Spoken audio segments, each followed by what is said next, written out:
Hello there, Fortune 500 employees, and welcome. Thanks so much for watching. I'm Sam, and I will be your moderator today. In just a minute, we're going to be joined by Patrick Ray, who is one of our senior advisors here at the Retirement Group. With over 150 combined years of service, our advisors have just about seen everything. Luckily for you, Patrick is here today to delve into the 5 most common mistakes made within your 401k in hopes of helping you to avoid these. Before Patrick comes on, though, I'd like to very quickly remind you that we are not affiliated nor endorsed whatsoever by any specific company, though we work very closely with clients and potential clients of several companies. We are not affiliated. We are a completely independent group of financial advisors here, so please keep that in mind as you're listening along today. Throughout the presentation, I will be entering some links into the chat. Please feel free to give these a quick click. They will guide you to several different resources that we have available to you, one of which may simply be the link to book an appointment with Patrick Ray himself or one of his colleagues if you wish after this presentation has ended. And with all of that out of the way, I am going to now turn off my camera so Patrick can get started. Hi, Patrick. Thank you very much, Sam. Good afternoon, everyone, and hopefully everyone's having a great day. And I'm going to do my best to try to make it just a little bit better with respect to some issues that you'd be surprised how often come up. If I had to list out the things that would surprise me as an advisor looking into someone's plan to transition into a successful retirement, this thing that we're going to go over today, among a number of topics, are on top of the list. And it shouldn't be, frankly. And it's if you're doing the right things and you're in touch with the right people, for sure, if you're ultimately leaning on or looking for a partner in retirement, where you develop a strategy to help you avoid these very issues. Okay, so today we're going to talk about 5 of the key mistakes that we see from a 401k perspective. We're going to talk about missing out on the 401k match. We're going to talk about the frequent early withdrawal penalties that I see people incur because of inappropriate planning for the most part. And we're going to talk also about having multiple 401ks for those of you who have transitioned in the past from one job to another and had never done anything with your 401k. We're going to talk a little bit about that. We're going to talk specifically about those of you who work for a publicly traded company where the majority of your match oftentimes comes from getting stock in that particular company. We're going to talk a little bit about that. And then we're going to talk about the significance of rebalancing your overall portfolio. So in the grand scheme of things, missing out on your 401k match is an unbelievable downfall to you, right? It's literally giving up free money. But as I mentioned at the beginning, you would be surprised at how often I see this occur. And it's basically not contributing enough to receive the free money that the company is giving you. So let me make sure I'm clear, or as clear as I can be, which is whatever you have to do to adjust in your life to be able to make up the ability to put the minimum in your 401ks to at least get all of the free money that the company is willing to give you, you absolutely must do that. Let me repeat that. You absolutely, 1000%, with no equivocations, you must do that, right? And missing out on free money is giving you an inability to accumulate what you're going to ultimately rely on for the rest of your life once you transition into retirement. And so it's imperative that you understand the interworkings of your 401k for your company. And if you don't, you need to find someone who can help you understand this and adjust accordingly to make sure that you're at minimum putting in what you can to get the contributions from the company so that you're not giving up any free money. That's rule number 1. Triggering early withdrawal penalties. This is where some of you may think it's a good idea to take a distribution to pay cash for a car, or to pay for a wedding, or to pay for a college tuition, as an example. And these are all big no-nos if you can get away with it, because the reality is that there's a mandatory 20% withholding on your withdrawals that you take from your 401k. If you are under 59.5, they add a 10% penalty on top of that. So it literally could cost you up to 30% to get access to your own money. And so there are certain circumstances that could be attributable to being able to withdraw money from your 401k and not have these issues. But you need to understand what those are. And there are likely exceptions for things like first-time home buyers. Adoption rules apply in some cases. The coronavirus a few years ago, when we had the pandemic, that there were some circumstances that the government allowed you to withdraw money to help you pay your bills, and these types of things. So there's alternate options, if you will, with being able to get access to monies in the event that you're in an emergency situation and you need them. But we want to just make sure that we explore all your alternatives and all the options. Like, for example, have we considered taking a loan against your 401k? Well, I don't want to do that because it creates an additional payment for me, et cetera. No, okay, I can appreciate that, but it may help you save 20 to 30% right off the top if you do so, or consider that at least. Or have you considered a personal loan through a banking association that you have, or a home equity loan? So equity that you have in your home to be able to pay cash for the lake house that you're considering buying, or the property that you want to own, or the car that you want to pay for, are all pretty good examples. And so early withdrawal penalties are a thing, and we want to do everything we can to go out of our way to avoid those. This is a big one, and this is a big one on multiple levels. Okay, so not consolidating, excuse me, multiple 401ks is a problem. All right, so if you have worked for 2 or 3 different companies in your work history, and you have existing 401ks there that you contributed to, moved on, started with a new company, and just kind of forgot about them or never did anything with them, you got a couple of issues. Remember, number one, your spouse cannot inherit those funds. Okay. And let me make sure I'm clear on what I'm talking about. When you have a 401k and you have a beneficiary and you die, those payments cannot be just pushed off to your spouse. In other words, your spouse can't inherit your 401k. Those funds have to be liquidated and sent to your spouse so that they can otherwise be put into a IRA of their own, or beneficiary IRA. So there are transactions that need to occur in order for your spouse to actually get those funds. In addition, it's really difficult where, as on a daily basis, you've got things in life coming at you pretty quickly, to manage multiple accounts, right? So there may be some options that are available from an investment perspective in one of your 401ks, but not all of your 401ks. Or there's a better large cap version in 401k2, but not 401k1, for example. And so it really helps when you consider consolidating these things for not just a couple of those things that I've mentioned, but compounding interest is your friend. And so the more capital that you have working in favor or in tune with what you're trying to accomplish from a goals perspective on the retirement planning side, the better off that you're ultimately going to be. And oh, by the way, it could lower your fees, as it turns out, among other things that I've already mentioned. And so moving those funds into an IRA, for example, may be the best solution. The best solution may be for you to consider moving those funds into the existing 401k that you currently participate in.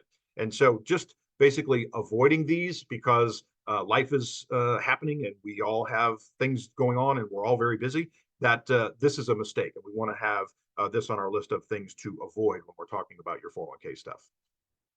Overestimating or investing in your company stock, or the value of your company stock, is a big one, right? It's very easy to do, where if you set up your 401k, for example, which we see many cases of back in the 70s or 80s or 90s when you started with the company, and you just never did anything about the allocations, and all of a sudden now you have 80% of your money in the company that you work for.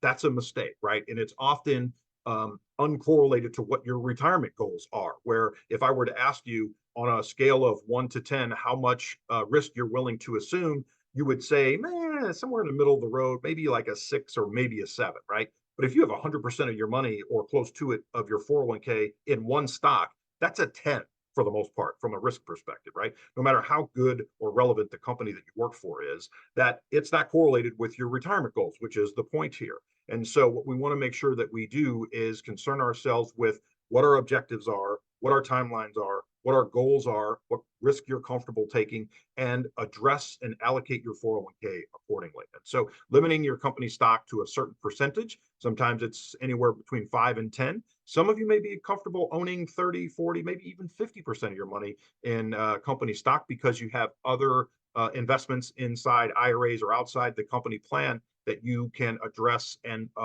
deal with the diversification aspect of your overall portfolio in those a little easier than you can in your 401k, which certainly makes some sense in some circumstances. And so diversifying your investments are clearly here to mitigate your risk. That's pretty much the number one priority here, of concerning ourselves with how much money we have in the company stock that we work for inside your 401k. And then finally, failing to rebalance your portfolio, which is a big one, right? This could lead to a mismatch between your objectives. For the same reason, having too much money in company stock might not be correlated with your overall retirement goals, is the risk that you're willing to take versus what you're technically taking. And so we want to review these on a regular basis. If you have to, put a calendar reminder in your Apple or your iPhone or whatever it is, on an annual basis, once a year. On March 1st, I'm going to commit to spending 15 minutes and looking at my 401k to ensure that those allocations look somewhat relevant, right? And then if you have a partner of some sort that you can share this with to help confirm that those are the risks that you're willing and able to take and you're comfortable with, then you have a plan that's going forward. And that's the biggest issue that we see on a regular basis, which is the lack of planning from a big picture, not just risk perspective, but an overall planning perspective for retirement in general. So we want to make sure that we hit these desired allocations and the correct, appropriate risk-adjusted returns that we're willing and able to take. And so just make sure that if you have to, remind yourself, and it's as easy as putting a one-year reminder in your calendar every year on a given date that you're comfortable with and going forward with that. So as we conclude or kind of shorten this thing up so that we don't take up too much of your time, in whole, those 5 things that I just went over are unbelievably vital, right? As minuscule as they may seem on the surface, they can add up. And so when you start adding up all these things about how many 401ks that you haven't consolidated, or not participating to the greatest degree you can to get your match from your 401k, or taking unnecessarily withdrawals that create penalties and potential tax problems for you while you're still working.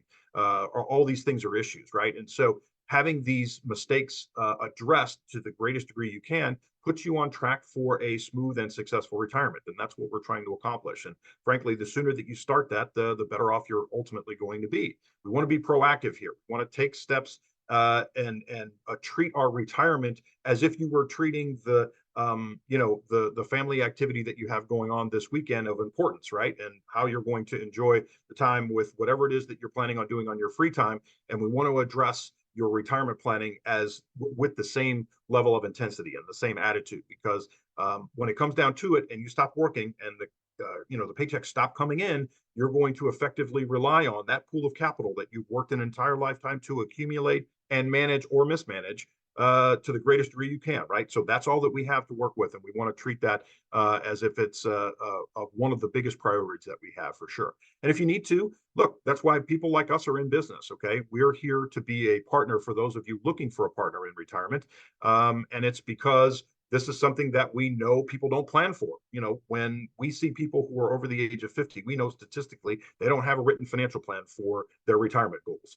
And there's no excuse for that, because frankly, firms like ours use this as a way to introduce our services to you. And so if you're willing to spend some time with us, we're delighted to create a cash flow analysis for you and kind of help you answer some of these questions that might be lingering in the back of your mind on how they play a role in your overall ability to enjoy a successful retirement. And so Sam had mentioned at the beginning the number of years of experience that we have across our team and having offices nationwide to be able to address these savings plan and pension plan and medical plans and things that are relevant to your specific company, right? And so we want to make sure that we offer this cash flow analysis to you in the event that you're open to taking advantage of that. And you can email us to get that going at info@theretirementgroup.com.